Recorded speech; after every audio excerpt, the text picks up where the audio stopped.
Mes chers amis, bienvenue au Ciné-Club de Rico, au round numéro 2 du Marathon de l'horreur. Est-ce que ça vous tente de savoir tous les films d'horreur que j'ai regardés dans les derniers jours? Et j'en ai écouté quelques-uns, je peux vous le dire. Donc, si ça vous intéresse, restez là parce que je vais vous révéler tout ça dans un instant au Ciné-Club de Rico.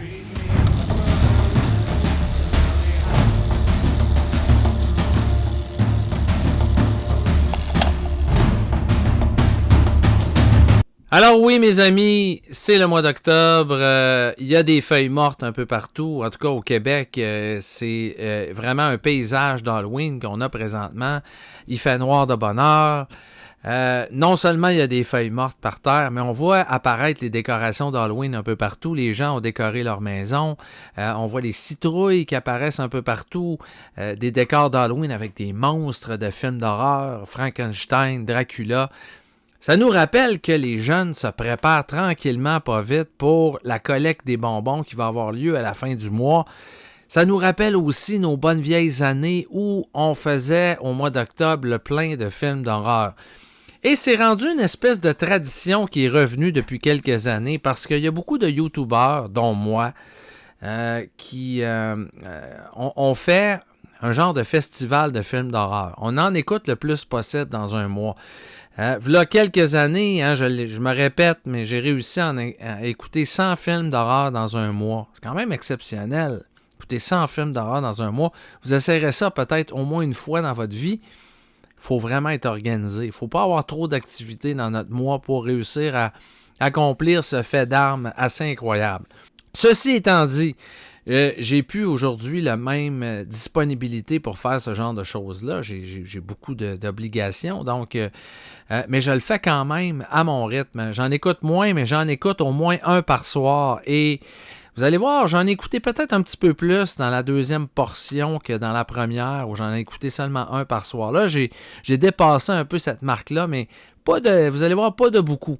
Je vais vous parler de quelques films intéressants que j'ai vus. Mais avant ça, je vais vous raconter une petite anecdote qui m'est arrivée à l'Halloween quand j'étais jeune. C'est le temps de partager nos souvenirs de cette belle période où on était jeune, où il nous est arrivé des petites histoires des fois d'horreur, pour de vrai. Et il m'est arrivé une histoire d'horreur quand j'étais jeune. Vous savez, une histoire d'horreur, je me sens de guillemets, vous allez voir. Vous allez rire peut-être un peu à la fin. Parce que quand on était jeunes, nous autres, dans le temps, je parle comme j'étais un gars de 80 ans, là, mais quand j'étais plus jeune, dans ma classe, il nous faisait peur. On était excités parce que l'Halloween arrivait. On avait hâte d'aller passer l'Halloween avec nos amis pour ramasser des bonbons, pour avoir des bonbons toute l'année, pour avoir du sucre à notre portée, à notre disposition. 24 heures sur 24, 7 jours sur 7, 365 jours par année. Donc, on avait hâte à notre collecte de bonbons et on fabriquait nos costumes, on était prêts. Mais à l'école, on prenait la peine de nous renseigner sur les comportements à avoir quand on fait une collecte de bonbons à l'Halloween. On nous avait dit notamment, faites attention, Il y a des gens qui sont malveillants. Tu sais, la fameuse histoire des aiguilles qui sont plantées dans un bonbon. Il faut toujours vérifier tous les bonbons après la collecte de bonbons pour être sûr que tout est correct. Ça, c'est bon, c'est le rôle des parents de faire ça, de vérifier ça. Outre ça, on nous avait dit dans la classe, vous allez voir toutes sortes de gens quand vous allez faire votre collecte de bonbons. Si, à un moment donné, il y a quelqu'un qui vous invite à rentrer dans son appartement, allez-y pas parce que ça peut être un maniaque. On nous avait vraiment dit ça, là, ça peut être un maniaque qui veut vous enlever, ou en tout cas, on nous avait fait peur, pas à peu près. T'sais, moi, ça m'avait impressionné. Moi, j'étais quelqu'un qui était vraiment impressionnable. Donc, j'avais pris ça au pied de la lettre. Arrive le soir de l'Halloween. Je peux pas vous dire quelle année, mais j'étais pas haut. Tu sais, j'étais jeune. Là. J'étais peut-être en 3e année de primaire. Ou en 2e. Je vais me donner une chance un peu. Et là, je passe l'Halloween avec mes amis. On se promène. On était dans des blocs appartements. Et on montait dans les différents étages pour aller collecter nos bonbons. Et là, on arrive dans un bloc et au dernier étage, on monte les marches. On cogne à la porte. Ça répond pas tout de suite. On entend des bruits. On entend des bruits dans l'appartement. Puis là, on entend à un moment donné des pas qui s'en viennent. La porte s'ouvre tranquillement, mais pas au complet. Juste assez pour voir le visage d'un homme qui a la barbe pas faite puis qui a l'air un peu inquiétant. Hein? Il a un visage qui nous revient pas tout de suite. Là, il voit qu'on est des Halloweeneux. Le monsieur était pas prêt à recevoir des gens qui faisaient l'Halloween, mais il décide d'ouvrir sa porte. C'était un bonhomme qui avait vraiment un air lugubre. Il avait l'air épeurant. La barbe pas faite. Il était en camisole. Il avait vraiment... quand je dis une camisole, pour ceux qui sont en France, c'est un Marcel. Il était habillé avec un Marcel. Et il avait de l'air inquiétant. Et là, il a le malheur de nous dire « OK, rentrez dans l'appartement, je vais aller voir si j'ai quelque chose pour vous autres. » Rentrez dans l'appartement. Hey, moi, j'ai tout de suite allumé que c'était un maniaque, ça, là. Moi, j'ai eu peur. Je suis parti en courant. « Oh, maniaque! Oh, maniaque! » J'ai descendu les marches en criant. Là, tout le monde est sorti de son appartement. Tout le monde en regardant en haut se disait « Qu'est-ce qui se passe là? Qu'est-ce qui se passe? » Moi, j'étais en train de courir. Mes parents se demandaient. J'étais déjà rendu 2 rues plus loin. Pauvre monsieur. Hein? Ça a l'air que c'était un bon monsieur. Et plus tard dans la soirée, il a retracé où j'habitais. Il était venu s'excuser. Il s'était habillé tout avec un habit, avec une cravate. Hey, j'étais terrorisé. Moi, je pensais, quand je l'ai vu cogner à ma porte, « Hey, le maniaque m'a retrouvé! Le maniaque a trouvé où je restais! » Peut-être que déjà, j'avais écouté trop de films d'horreur. Mais pauvre monsieur, hein, qui s'était fait traiter de maniaque dans un appartement devant tout le monde. Les gens devaient penser qu'il avait fait de quoi, mais c'était juste un monsieur qui était gentil, qui voulait nous donner de l'argent puis des bonbons. Mais c'était l'école qui nous avait fait peur. Peut-être avec raison, mais... disons que j'avais peut-être réagi un petit peu fortement cette fois-là. Donc, c'était une petite anecdote de l'Halloween pour vous autres. Hein? Ça m'est arrivé. Donc, il y a toujours des petites affaires cocasses comme ça qui peuvent arriver à l'Halloween. Hein? C'est une festivité où il peut arriver des trucs dans ce genre-là. Donc, c'est pas tout le monde qui est un maniaque, mais il faut quand même être prudent. OK. Là, ceci étant dit, cette confession étant faite, on arrive au... marathon de l'horreur. J'ai écouté des films d'horreur, effectivement, et je vais commencer avec une série que vous connaissez, c'est certain. Alors, vous savez quand... et c'est pas de ce film-là que je vais parler, mais en 96, il est sorti un film au cinéma qui a révolutionné un peu le cinéma d'horreur et qui a relancé un peu la mode des films d'horreur, des slashers. Et on sait, à la fin des années 90, le cinéma d'horreur commençait à péricliter un peu. Et on se demandait comment on allait faire pour relancer ça. Et c'est Wes Craven qui est arrivé avec le film Scream, qui est sorti en 1996, qui est un scénario de Kevin Williamson, un jeune prodige qui avait écrit ce scénario-là et qu'aucun studio voulait avoir au départ. On ne croyait pas vraiment à cette histoire-là. Jusqu'au moment où ça tombe entre les mains de Wes Craven, qui a vu le potentiel là-dedans. Quelques années auparavant, Wes Craven avait réalisé le Freddy qui s'intitule Wes Craven's New Nightmare, dans lequel Freddy fait éruption dans la réalité, va venir hanter les acteurs qui ont joué dans le film, vont venir hanter le personnage même. Robert Englund, qui jouait Freddy, va être hanté par son propre personnage, et même Wes Craven. Donc, c'est un film un peu méta, Wes Craven's New Nightmare, qui préfigurait l'arrivée de Scream, dans lequel il y a un tueur qui s'appelle Ghostface et des étudiants qui vont être victimes de ce tueur en série-là qui va les terroriser d'abord au téléphone en leur faisant des appels, en leur posant des questions sur des films d'horreur connus. Et l'idée du film, c'est que les acteurs là-dedans sont conscients sont conscients des règles d'un film d'horreur. Et tout le long du film, on va nous rappeler que par exemple, va pas tout seul dans le sous-sol parce qu'il va t'arriver quelque chose. On sait vraiment, on met en avant-plan tous les clichés du cinéma d'horreur et on va les exploiter au maximum avec un côté très ludique. Il y a un côté comédie là-dedans. Donc, Kevin Williamson s'était fait connaître avec Scream. Il est devenu vraiment très populaire. Hein? C'est devenu la saveur du mois. Et tous les studios voulaient l'avoir pour participer au scénario d'un film quelconque. Est arrivé le film I Know What You Did Last Summer. Vous voyez, ça c'est, en français, c'est Souviens-toi l'été dernier, ou au Québec, c'est Le Pacte du silence, que c'est comme ça qu'on a traduit le film au Québec. Donc les traductions en France et au Québec, c'est pas les mêmes titres, c'est pas les mêmes traductions non plus.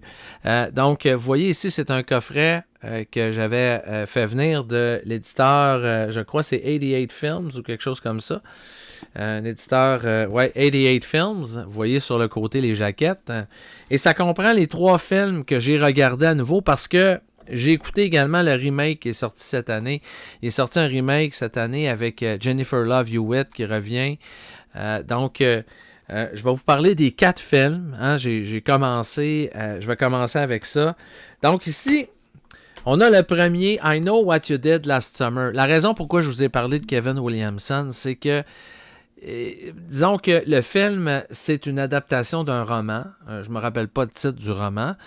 Mais on a demandé à Kevin Williamson, le scénariste de Scream, de s'attaquer à adapter le roman pour le cinéma. Et c'est lui qui l'a fait, le premier scénario de I Know What You Did Last Summer. Disons qu'il a changé quelques détails. Il a amené l'histoire dans un espèce de village de pêcheurs aux États-Unis. L'action se passe en Caroline du Nord, je pense. Et ces 4 jeunes qui finissent leur université et qui vont célébrer lors des fêtes du 4 juillet. Hein, il y a des feux d'artifice un peu partout. Et là, c'est les célébrations. Hein, ils vont célébrer non seulement la fin de leurs études, mais ils vont célébrer également les événements du 4 juillet. Donc, ils vont se retrouver sur le bord d'une plage. On fume un petit joint, on prend un verre, on a du plaisir. Et parmi ces jeunes-là, on retrouve Jennifer Love Hewitt qui fait le personnage de Julie, qui est le personnage principal. Jennifer Love Hewitt, qui était apparue dans la série Party of Five, qui était une vedette de la télévision. D'ailleurs, la plupart des comédiens et comédiennes qu'on va prendre pour jouer là-dedans sont des comédiens et comédiennes qu'on a vus à la télévision avant. Sarah Michelle Gellar, qui est là-dedans, qui fait le rôle de Helen, avait joué dans la série Buffy the Vampire Slayer. Il y a Ryan Phillippe qui est là-dedans aussi, qui était une des jeunes vedettes populaires de cette époque-là, un blond frisé qui était très populaire auprès des jeunes femmes. Et Freddie Prinze Jr. qui vient compléter la distribution. Donc, ces 4 jeunes-là qui sont pleins de promesses, qui rêvent à leur avenir, font le party et à un moment donné, à la fin de la soirée, ils s'en reviennent, disons qu'ils ont bu un peu, pas à peu près. Et ils vont renverser quelqu'un sur la route avec la voiture. Ils vont frapper un individu sur la route. Et là, c'est leur avenir qui est en jeu parce que là, ils n'osent pas appeler la police pour pas risquer leur avenir. Ils veulent pas être reconnus coupables d'un meurtre. Donc, on va tout simplement faire disparaître le cadavre. On va lancer le cadavre à l'eau. Sauf que, est-ce qu'il est mort? Est-ce que, en fait, le personnage qu'on a frappé avec la voiture était réellement mort? C'est la question. Et là, 1 an plus tard, les personnages vont recevoir un message, chacun écrit « Je me souviens ce que tu as fait l'été dernier ». Et c'est le début d'une descente aux enfers pour ces 4 personnages-là qui vont être pourchassés par un étrange personnage avec un crochet qui va les pourchasser tout le long du film pour les éliminer les uns après les autres. Donc, c'est un slasher tout à fait comme ce qu'on avait dans les années 80. Et c'était l'idée un peu, après avoir fait un film qui faisait référence à ces films-là, Kevin Williamson a voulu revenir à un slasher un peu plus basic, vraiment comme ce qu'on voyait au cinéma dans les années 80, dans les années 70. Et ça a été un exemple assez intéressant du genre. Parce que moi, je trouvais que ça fonctionnait bien à l'époque quand je l'ai vu. Et je trouve que c'est encore aujourd'hui un très bon slasher. Ça fonctionne bien. Les personnages centraux sont le fun, sont intéressants. C'est c'est des belles actrices, on va se le dire. Jennifer Love Hewitt, là, qui était très, très jolie dans ce temps-là. Sarah Michelle Gellar aussi. Et le méchant est intéressant aussi. C'est un pêcheur. Hein? Il a un look de pêcheur avec un crochet. Il a l'air très imposant. Ça respecte toutes les règles qu'on a aimées dans les vieux slashers et c'est un hommage d'une certaine façon au cinéma des années 80, début des années 80. Donc l'ambiance est le fun, la direction photo, c'est réalisé par un réalisateur qui s'appelle Jim Gillespie qui n'a pas fait grand-chose dans sa carrière de notable à part ce film-là. Mais quand même, il a réussi à faire un bon petit slasher que j'ai eu beaucoup de plaisir à regarder. On voit ici l'édition 88 Films. À l'intérieur, il y a un petit livret qui nous parle de la production du film avec des images du film. Donc, I Know What You Did Last Summer, souviens-toi l'été dernier, qui est devenu un gros succès. On voguait sur le succès de Scream. Et ça a très bien fonctionné au cinéma. Les gens ont embarqué dans le bateau. Donc, on a commandé un an plus tard une suite qui s'intitule I Still Know What You Did Last Summer. Alors, là, on retrouve le personnage de Julie qui a survécu au premier film. Et il y a également Freddie Prinze Jr. qui est sur la couverture. Donc, vous voyez, Sarah Michelle Gellar et puis là, Ryan Phillippe non plus sont morts dans le premier film.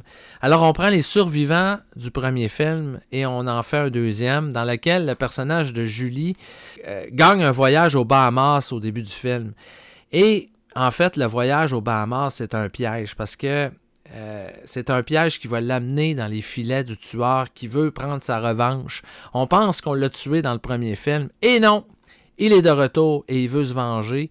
Et l'action va se situer aux Bahamas. Donc, c'est un peu le premier film dans un autre décor. On reprend un peu les éléments du succès du premier film pour les transposer dans un autre décor encore plus paradisiaque. Donc, c'est une suite tout à fait légitime au premier film.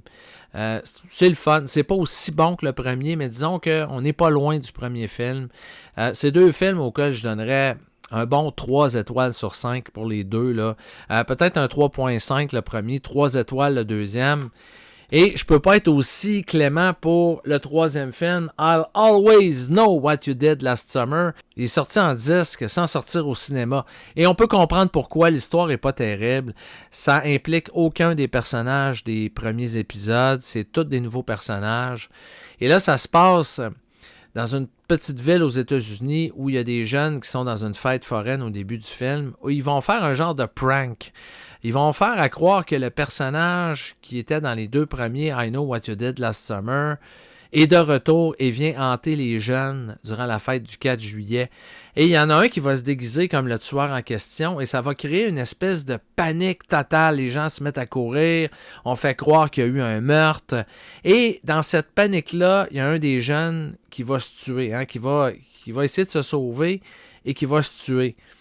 Et là, un an plus tard, les jeunes sont pris de remords d'avoir fait cette joke-là qui a mal viré, qui a causé la mort d'une personne. Eh bien, là, ils vont être hantés par ça parce que il va y avoir un tueur qui va être à leur poursuite, qui est déguisé encore une fois comme le tueur des premiers films, mais ça n'a aucun rapport avec l'histoire des premiers films. Donc, c'est mal réalisé, c'est pas très bien joué, on n'a pas le production value des premiers films. On voit que c'est un film avec beaucoup moins de budget. Donc, j'ai pas tellement aimé cette suite-là. Il y a le tueur qui est quand même bien représenté. Le costume est intéressant. Là, on l'a bien fait. Mais le reste du film est pas tellement intéressant. Ça traîne en longueur. Et j'ai pas trouvé ça très intéressant comme troisième film. Vous voyez, encore une édition 88 Films qui fait partie du coffret. On a des petites cartes ici à l'intérieur. Et dans le cas du deuxième, également, on a des affiches, des posters. Donc, c'est une belle édition pour ceux qui aiment cette série-là. I Know What You Did Last Summer. Vous avez les 3 films. Le troisième n'est pas bien bon, mais vous l'avez un peu comme... Prenez ça comme un bonus. Et le boîtier est très, très beau ici. Il y a beaucoup de suppléments là-dessus. Donc, j'ai eu du plaisir à revoir cette série de films-là. Et j'en viens au dernier film qui est sorti au cinéma cette année. I Know What You Did Last Summer, on s'est pas cassé la tête, on a donné le même titre que l'original. Et vous voyez qu'il y a des personnages qui reviennent, là. Il y a Jennifer Love Hewitt qui reprend son rôle, Freddie Prinze Jr. qui est de retour également. Donc, on a repris le casting original et on nous offre une nouvelle histoire, une nouvelle mouture. C'est un petit peu la mode de ramener des Scream Queens, hein? On a ramené Jamie Lee Curtis dans la nouvelle trilogie Halloween. On refait des nouveaux films avec les vieilles Scream Queens qu'on ramène dans les reboots ou les remakes. Donc ici, c'est vraiment une suite. Hein? On croirait que c'est un reboot parce qu'on s'est pas cassé la tête, on a utilisé le même titre, mais c'est vraiment une suite du troisième film. On n'a pas tenu compte, évidemment, j'ai dit une suite du troisième film, une suite du deuxième film. Parce qu'évidemment, on n'a pas tenu compte du troisième, qui était un direct ou vidéo qui était à chier, nul à chier. Alors ici, on trouve des nouveaux personnages qui sont une bande de jeunes. Il y en a une là-dedans qui est sur le point de se marier. Et on va festoyer, évidemment. On fête la fête du 4 juillet et encore une fois, les jeunes vont sur le bord de la plage, on va fumer un joint, on prend de l'alcool et on va... c'est pas exactement la même péripétie que dans le film original. Ils frapperont pas un individu au volant, ils vont plutôt faire une espèce de... Il y a un personnage qui se met en beau milieu de la route, là, qui veut défier un peu les voitures qui arrivent. Ils sont dans un tournant proche d'une falaise et une voiture qui va tomber dans la falaise. Alors, à cause d'eux, il y a quelqu'un qui est mort et on va retomber dans le pattern de cette série-là parce qu'un an plus tard, ils vont recevoir des messages et le personnage de pêcheur avec un crochet va commencer à les hanter, à venir les décimer les uns après les autres. Et c'est là qu'on va faire intervenir les vieux personnages du film qui vont revenir. Parce que les jeunes veulent savoir comment s'en sortir. On va aller un peu comme dans les nouveaux films Scream où on va faire interagir les nouveaux personnages avec les anciens. Alors on a repris la même formule qu'avec Scream. Alors on voit Jennifer Love Hewitt qui reprend le rôle de Julie, Freddie Prinze Jr. qui reviennent là-dedans. C'est assez ordinaire, je vous dirais, comme suite des deux premiers films. Il y a quelques kills intéressants, mais dans l'ensemble, j'ai trouvé la réalisation assez basique. Rien là vraiment d'extraordinaire comme film d'horreur. Pourtant, le genre est très en santé. On a vu beaucoup de bons films d'horreur dans les dernières années. Je peux pas dire que celui-là m'a vraiment animé. Hein? J'ai pas été... j'ai pas trippé tant que ça à voir ce film-là. Et il y a des détours dramatiques qui sont assez peu crédibles, à mon avis. Là. Il y a une espèce de punch à la fin du film. J'y ai pas vraiment cru. Je trouve que ça vient dénaturer un peu l'histoire des deux premiers films.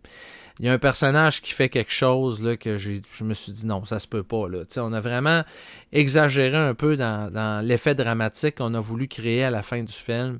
Donc ça tombe à plat. J'ai pas vraiment aimé cette suite-là. Je m'attendais de passer quand même un bon 2 heures, même si je savais que c'était pas un chef-d'œuvre. Je m'attendais au moins de retrouver un peu les éléments des deux premiers films. Malheureusement, c'est pas à la hauteur des deux premiers. Il y a quelques bonnes scènes de thrill, mais en général, ça laisse assez à désirer. Donc, je vous dirais, là, revoyez les deux premiers films et laissez tomber le troisième et le remake, qui est vraiment pas terrible. Je donne peut-être un 2 étoiles sur 5 au remake, là, pas plus. J'ai vraiment pas trippé là-dessus. J'ai regardé ce magnifique Blu-ray d'un vieux film britannique, un film d'horreur qui s'intitule Le Spectre Maudit, version française de The Black Torment. C'est un film réalisé par Robert Hartford Davis, un réalisateur britannique dans la grande période où la Hammer, la Amicus ont ravivé tous les vieux films d'horreur, les ont mis au goût du jour. On fait des films d'horreur gothiques qui étaient franchement parmi les belles réussites de l'histoire du cinéma d'horreur. Et ce ce film-là, c'est un film du studio Comtom. C'est un studio indépendant qui faisait des films en même temps que la Amicus et la Hammer. Ils ont produit différents films d'horreur. Celui-là, c'est une histoire un peu de fantôme. Ça se passe au 18e siècle. C'est un Sir Richard Fordyce, qui est joué par John Turner là-dedans, qui retourne dans son domaine ancestral avec sa nouvelle épouse Elizabeth, qui est jouée par Heather Sears là-dedans. Il y a toute une histoire entourant le suicide de sa première femme. On se demande pourquoi elle s'est suicidée. Il y a des trucs un peu inquiétants qui se passent, dont une femme qui a été assassinée, qui a été violée, qui a prononcé le nom de ce personnage-là juste avant de mourir. Il y a des villageois qui l'ont entendu. Donc, il y a des soupçons autour de ce personnage-là, autour de Sir Richard Fordyce, qui pourtant était absent depuis 3 mois. Il prétend qu'il n'y a rien à voir avec ça. Donc, c'est quelqu'un d'influence, c'est quelqu'un qui a beaucoup d'argent. Donc, il est un peu à l'abri malgré tous les soupçons qu'il y a autour de lui. On lui doit quand même le respect. Donc, il va arriver des trucs assez dérangeant dans sa propriété. Il va avoir des phénomènes un peu paranormaux qui vont se passer dans les premières nuits où il est chez lui. Une fenêtre qui ouvre toute seule, des bruits, une présence fantomatique qui se fait sentir. Est-ce que c'est son ex-femme qui s'est suicidée? Au travers de ça, il y a des meurtres qui se produisent. Le viol d'une femme, et son nom revient toujours à l'avant-plan. On pense toujours que c'est lui qui a commis les meurtres, et évidemment, il y a cette histoire-là de fantôme qui vient un peu nous agacer tout le long du film. Donc, c'est un film qui est très efficace, qui est bien conçu, qui est bien fait, vraiment dans l'esprit des contes gothiques que la Hammer ou la Amicus pouvaient nous donner dans ces belles années-là. C'est un produit du studio Comtom. Les acteurs sont très bons, les décors, tout ça, c'est impressionnant, c'est bien fait. Donc, c'est une belle édition ici qui est sortie chez MDC Film. Donc, je peux vous montrer l'intérieur. Vous voyez ici une autre affiche du film. Et vous voyez, il y a le disque ici à l'intérieur. Donc, c'est une édition qui est relativement simple. Mais c'est un film que j'ai trouvé efficace, hein? J'ai trouvé ça bien. C'est vraiment dans l'esprit des films de cette époque-là. Donc, je donnerais un beau 3 étoiles sur 5 au film Le Spectre Maudit, que j'ai bien apprécié. J'ai réécouté le film Weapons avec ma copine. J'en reparlerai pas aujourd'hui parce que j'ai déjà fait une critique sur le Ciné-Club de Rico de ce film-là. Tout ce que je peux vous dire, c'est que c'est une très belle transposition du film en Blu-ray. Il existe évidemment un 4K sur le marché, donc vous pouvez vous le procurer en Blu-ray, en 4K. Si vous voulez voir ma critique, vous retournerez dans les vidéos, dans quelques vidéos avant, j'ai fait une critique de ce film-là. Donc, vous irez voir ma critique si vous voulez avoir plus de détails. C'est un film que j'ai adoré, je l'ai aimé encore. À ma deuxième écoute. Donc, c'est un des bons films de l'année, honnêtement, et un très beau transfert avec des bonus également sur le Blu-ray. Vous avez un making-of, évidemment, dessus, et vous avez des entrevues avec les acteurs, actrices qui ont joué dans le film. Donc, très belle édition de Weapons. Ça, c'est une belle curiosité. Ça faisait longtemps que je l'avais dans mes films. Je ne l'avais pas écouté encore. C'est Two Witches. C'est une première réalisation de Pierre Tsigaridis. C'est deux histoires là-dedans qui sont interreliées, dans lesquelles il y a des sorcières. Au début, la première histoire, c'est une jeune femme qui est enceinte, elle va avec son copain visiter un couple d'amis qui sont adeptes un peu de trucs un peu paranormaux. Entre autres, ils vont sortir durant une soirée une planche de Ouija. Mais cette jeune femme-là qui est enceinte, elle croit s'être faite jeter un sort par une authentique sorcière qu'elle a vue alors qu'elle était dans une soirée avec son mari. Alors, cette sorcière-là lui aurait jeté un regard et lui aurait lancé un sort. Donc, elle croit qu'elle est victime d'un sort de cette sorcière-là et elle va demander à ce couple d'amis qui sont adeptes de trucs paranormaux d'essayer de l'aider, de conjurer le sort qu'elle a reçu. Ils vont essayer de faire une espèce de truc avec une planche Ouija, mais ça va mal tourner, mes chers amis. Ça va virer en cauchemar épouvantable. Donc, c'est une histoire de sorcière qui se regarde bien, il y a des effets d'horreur assez bien assez bien fait. Les maquillages, tout ça, ça fonctionne bien. C'est un film de 2021, c'est assez récent. Donc, c'est sûr, c'est tourné à cette heure, tu sais, les films, c'est plus tourné en pellicule comme avant, donc ça paraît un peu. Donc, c'est de la vidéo haute définition, mais c'est quand même bien fait. La deuxième histoire qui est interreliée avec la première, c'est deux colocs. Il y en a une des deux qui est une sorcière et elle va faire des révélations à sa coloc. Évidemment, ça va virer en cauchemar. Et vous allez voir qu'au cours de la deuxième histoire, on va retrouver des personnages de la première histoire. Donc, c'est une même histoire comme racontée en 2 chapitres.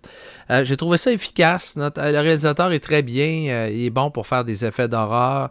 Les acteurs, les comédiens sont bons aussi. C'est apparemment, quand on regarde la fin, on annonce une suite éventuelle à ce film-là.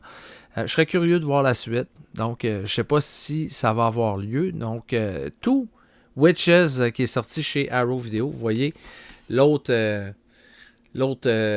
visuel à l'intérieur. Et je vous montre également, il y a un petit livret qui nous parle un petit peu de la genèse du film, du réalisateur, des comédiens. Two Witches, auquel je donne un beau 3 étoiles sur 5.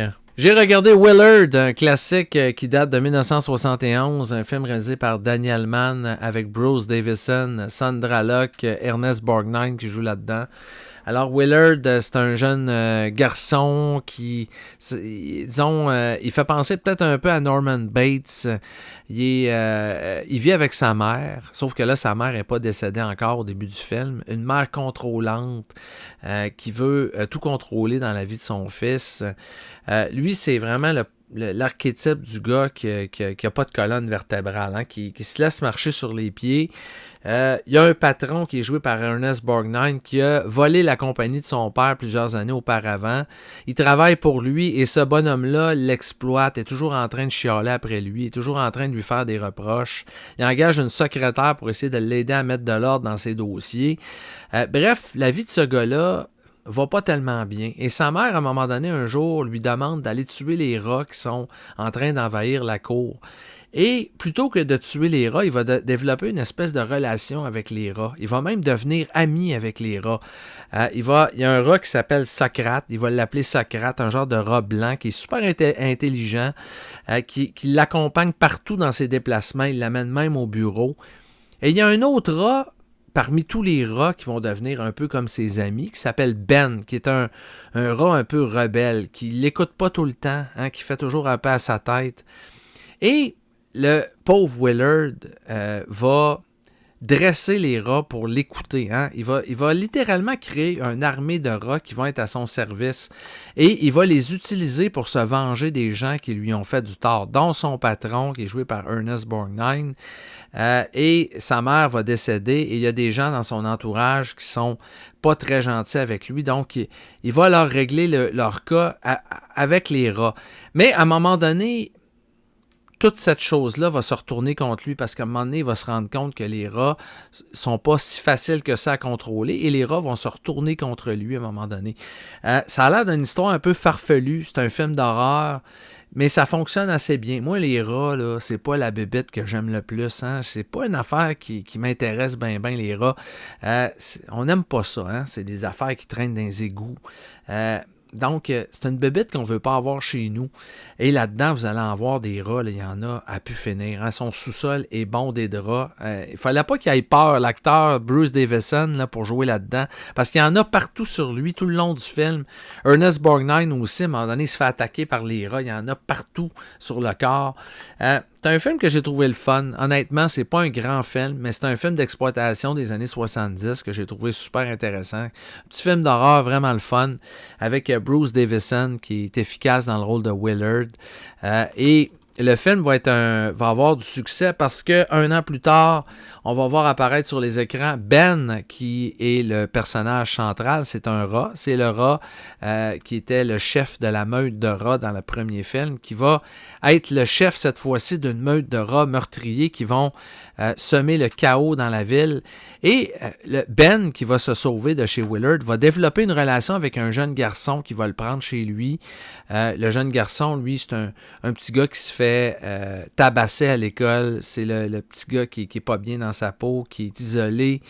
Alors, il va trouver en Ben son meilleur ami. Ça va devenir comme son meilleur ami. Il va l'amener dans son petit théâtre, dans sa chambre de jeu, où il va créer littéralement des scènes de théâtre pour Ben. Il va même créer une marionnette à son effigie. Et au travers de tout ça, ben, le cher Ben va semer le chaos dans la ville avec son armée de rats qui vont décimer non seulement la population, mais les magasins, les épiceries vont littéralement semer le chaos dans la ville. Donc, c'est une suite qui est moins bonne que l'original, vous l'aurez compris. Ça a quasiment la facture d'un téléfilm, mais c'est quand même le fun. Quand on s'étape en programme double, là, les deux, Willard et Ben, ça fait un beau programme double. Donc, c'est des productions qui sont sorties chez Scream Factory, des très beaux transferts des deux films, honnêtement. Et j'ai trouvé ça amusant parce que j'étais sur Internet et avec des gens qui font le challenge de l'horreur également. Et je me suis rendu compte un soir qu'il y avait 2 personnes qui étaient sur ce site-là qui écoutaient Willard et Ben en même temps que moi. Donc, j'ai trouvé ça quand même amusant. C'était une drôle de coïncidence. Et je terminerai la semaine avec The Stuff. Hein? C'est un film de Rob Cohen.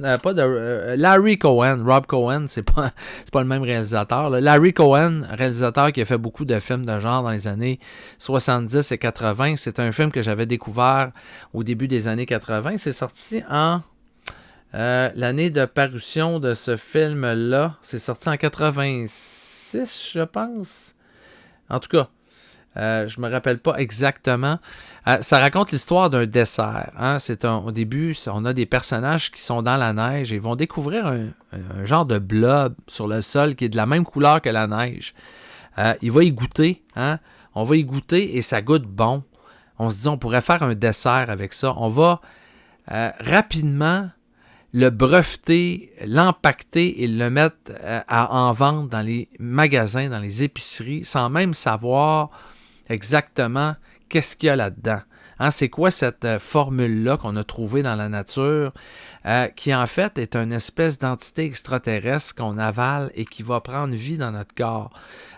C'est un film qui fait penser un peu au Blob, le vieux film Le Blob, parce qu'encore là, une substance extraterrestre, un genre de liquide visqueux qui prend possession des gens.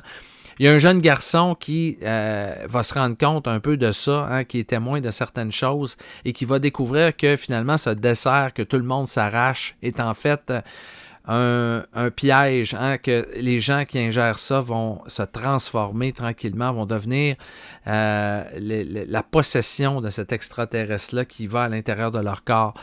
Donc, c'est un genre de body horror, mais en même temps, c'est fait un peu sur le ton de la comédie. Il y a une espèce d'agent secret qui est joué là-dedans par l'acteur Michael Moriarty, qui était souvent dans les films de Larry Cohen. Il est très drôle, ce personnage-là. Personnage un peu décalé qui arrive là-dedans et qui va saboter littéralement les usines les usines qui fabriquent ce produit-là. Il est témoin du danger qui guette la population avec ça. Donc, ça devient une espèce de gros film paranoïaque à la fin du film, mais c'est toujours fait un peu sous le ton de la comédie. Larry Cohen s'est inspiré un peu de tous ces produits dans lesquels on devient dépendant, notamment la cigarette, mais les boissons gazeuses, les desserts ultra sucrés, desquels on développe une espèce de dépendance et qui sont pas bons pour la santé. Et là-dedans, on est allé à la puissance 10 parce que le produit qu'on ingère est littéralement une espèce de blob qui prend vie à l'intérieur du corps humain et qui transforme les humains en machines à tuer. Donc, The Stuff, que j'ai trouvé super le fun, c'est vraiment un film que je ne me tente pas d'écouter. Je l'écoute quasiment une fois par année. Pas une fois par année, mais presque. On voit l'édition de Arrow Video qui ont sorti et je vais vous montrer. Il y a un autre visuel à l'intérieur que vous allez voir. Donc, ça, c'est l'autre visuel du film. Donc, ça avait eu quand même un certain succès, ce film-là, au cinéma et en club vidéo. Donc, The Stuff de Larry Cohen, qui vient couronner la fin de du deuxième round de visionnement de films du Marathon de l'horreur. Et je dois dire que j'en ai écouté plus que ça encore parce que j'ai publié dernièrement une vidéo des films érotiques, des films pour adultes inspirés de films d'horreur. Et j'ai réécouté tous ces films-là. Ça veut dire à peu près calculez peut-être une dizaine de films, de 10-12 films de plus. Vous irez voir cette vidéo-là, hein, c'est super le fun, c'est drôle. Je montre des extraits de films pornographiques se sont inspirés de gros films d'horreur comme Halloween, Friday the 13th, Hellraiser. Évidemment, je ne montrerai pas de scènes explicites, mais vous allez voir quand même des scènes amusantes, inspirées de Evil Dead, de toutes sortes de films. Donc, j'ai écouté tous ces films-là. Donc, ça se rajoute à tous les films dont je vous ai parlé aujourd'hui. Merci d'avoir été à l'écoute de cette vidéo et continuez votre marathon d'horreur. J'espère que vous en écoutez plusieurs, vous aussi. Vous aurez l'occasion de me mettre les titres que vous avez écoutés dans les commentaires en dessous. Et si vous avez des suggestions, des films à me recommander, eh bien, n'hésitez pas à le faire. Et moi, je vous dis que pour la suite du Marathon de l'horreur, j'ai décidé de me taper un festival VHS. Donc, je vais écouter plein de films d'horreur que j'ai chez moi en format VHS. Donc, dans quelques jours, je vais vous faire un musée VHS de Rico, spécial horreur, avec toutes les VHS d'horreur que je vais avoir regardées, avec des extraits évidemment. Donc, surveillez ça et plein d'autres surprises dans les prochains jours au Ciné-Club de Rico. Salut tout le monde!